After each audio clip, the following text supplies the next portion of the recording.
I must, in the hopes that I can save others from similar suffering. I must reveal the true brutality of the Chinese regime. Because I'm Uyghur, the Chinese authorities targeted me and I was detained in a concentration camp. My story begins on a typical Saturday. I received a call from the neighborhood administration who ordered me to go there. They told me it was urgent, so I came, never imagining that my day would end up in a cold, dark, and crowded cell. The building did not resemble a prison from outside, but when I entered, I saw the metal bars on the windows and doors. I was interrogated. They asked me about my marriage to my Pakistani husband and demanded explanations for money transfers to Pakistan, which were listed in my bank account. I was then placed in a cell for a few hours without any explanation as to why I was being detained. After a couple of hours, they threw a black hood over my head, just like I was a convict, and led me to join a group of Uyghur women who were summoned like I was. I was so scared, feeling that I was certainly going to be killed. From the interrogation to the point of medical examination, I was not given any food or water.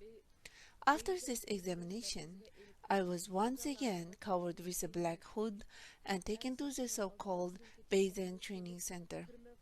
Upon arrival at the concentration camp, I was made to undress and change into prison clothes in front of the three male police officers. I was cuffed with 5 kilogram shackles and placed into a dark cell which I shared with more than 30 other detainees. We had a single bathroom to use between all of us. There were cameras everywhere monitoring every move. Because the cells were so small and cramped, we had to take turns sleeping. We were then woken up at 5 a.m. in the morning and given a minute to wash up. Those who were not quick enough were punished. We had to remain silent, and cellmates were not allowed to talk to one another. Hearing the testimony of other women who had been in these camps and seeing the BBC reports that had come out sharing their stories was heartbreaking. I'm reminded of being in that small cramped room with those other women and what happened there. I sometimes wonder what happened to those women who were not as fortunate as I am. We were barely given food. It was either be vegetable soup or simply plain watery rice porridge with a steamed bread bun. When I first arrived, I shared my bun with another elder woman suffering from diabetes. Because of that, I was mercilessly beaten by the guards. The woman cried out and begged for the officer to stop and telling him that I didn't know the rules. From the pain of the blows, I groaned, "Oh God," to which the guards responded, "Call your God now. If your God is so great, he should rescue you now," and beat me even more. The women I was interned with were also innocent and had committed no crime. They were of all different ages, backgrounds, and professions, including doctors and teachers. The Chinese authorities claim that these camps are to educated Uyghurs and teach them Chinese. This is a complete lie. It's a facade made to fool the world. All we did was sing communist songs and memorize government papers. Even before we were given our tiny amount of food, we had to further humiliate ourselves by first praising and giving thanks to the Chinese Communist Party and Xi Jinping. Giving praise and appreciation to the party and Xi happened multiple times a day. The teachers would tell us that there's no such ethnic group as the Uyghurs. They are all a part of the Chinese group. This was a kind of propaganda they taught us in order to make us reject our ethnic identity. These lessons took place every day from 2 p.m. to 4 p.m. The police took us from our cells into what looked like a classroom. However, in this classroom, we were separated from the instructor by a metal cage which would protect him from us as if we were actual criminals who would really harm or kill someone. I suppose this was an attempt at preventing us from attacking them. With the starvation diet, the unknown medication we were given, we were lifeless. Not to mention the 5 kilo shekels that restrained us and the 24-hour surveillance and cameras placed at every corner. What could we possibly do? We didn't even have enough energy to hurt an insect, let alone another person. Time seemed to be at a standstill, and I didn't know when or if I would ever get out. We were administered a non-medication, including a white pill that we had to take every day. This medication made me feel extremely lethargic, and we noticed that our menstruation cycle stopped. To this day, my cycle has not returned. On the top of the pill, we were also injected with an unknown substance once a week.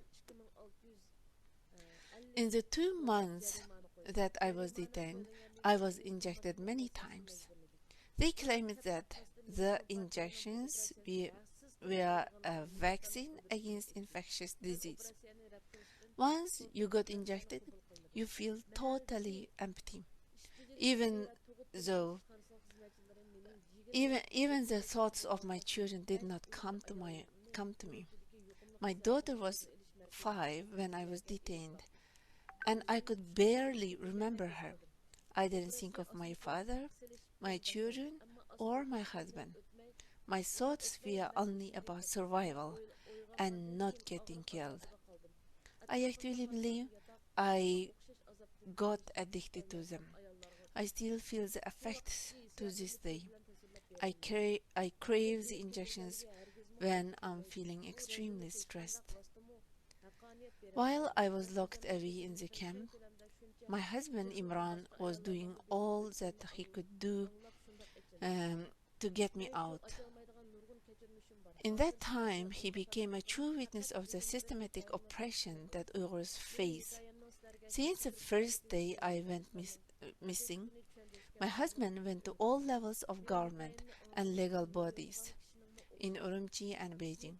He organized groups with other Pakistani husbands whose Uyghur wives were taken by the Chinese government, and they would go to protest and petition at the Pakistani embassy in Beijing.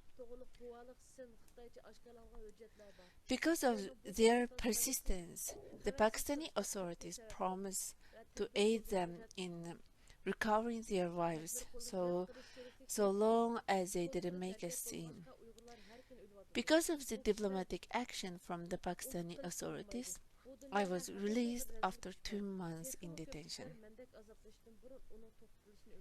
Once I was released, the Chinese authorities claimed that I had violated the birthing plan by having a third child and was fined 18,000 renminbi, and it is equivalent to about $2,650 for having a third child.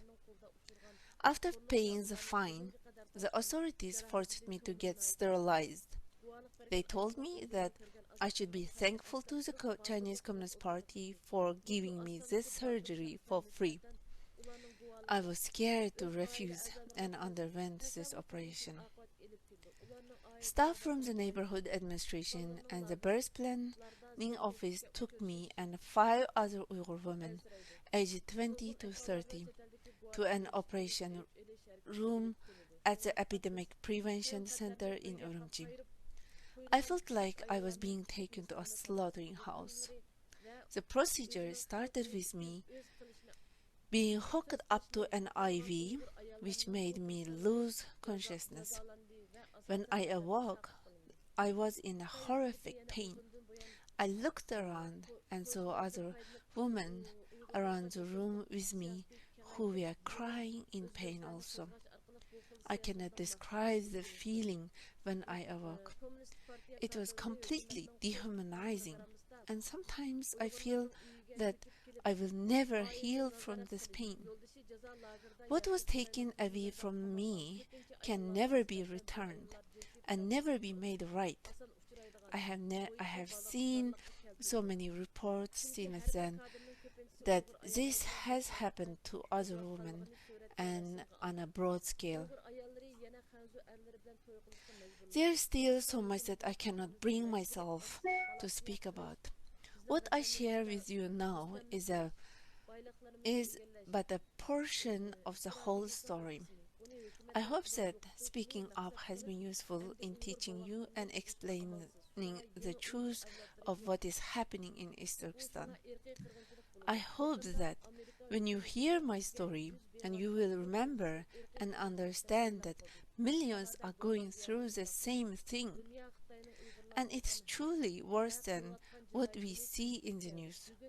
Please study this, research this topic, and read through the proof. There are testimonies, videos, pictures, and Chinese leaked documents.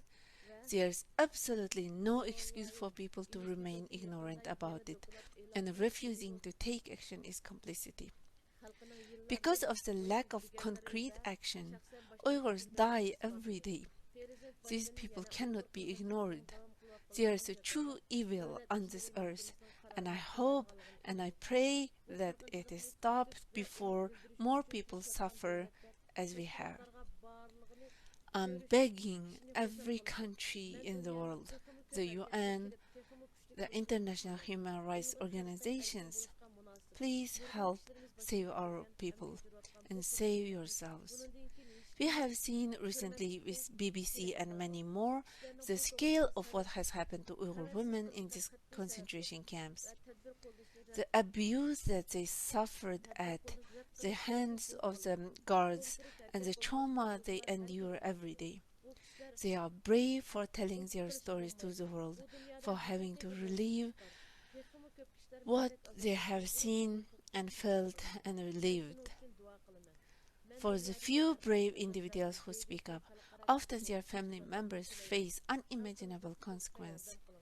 As their family members disappear, feared by the relatives to be victims of the camps, or a clear retaliatory action for advocacy efforts abroad in many cases, we found the ultimate examples of strong women, Uyghur women who have chosen to speak up for their loved ones and their people, and these efforts have been punished and largely ignored.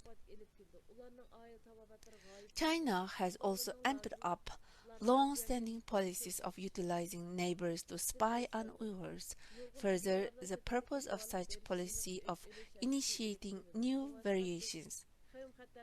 Communist Party cadres are incentivized by the government to move into Uyghur homes under a double relatives program to supervise the family.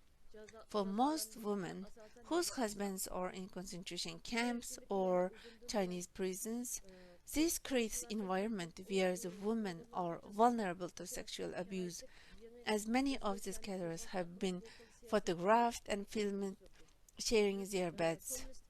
Uyghur women are also forced into marriages with Han Chinese men, a part of China's strategy to force the assimilation of our people, colonize the region, and take the resources while promoting China's economic gains.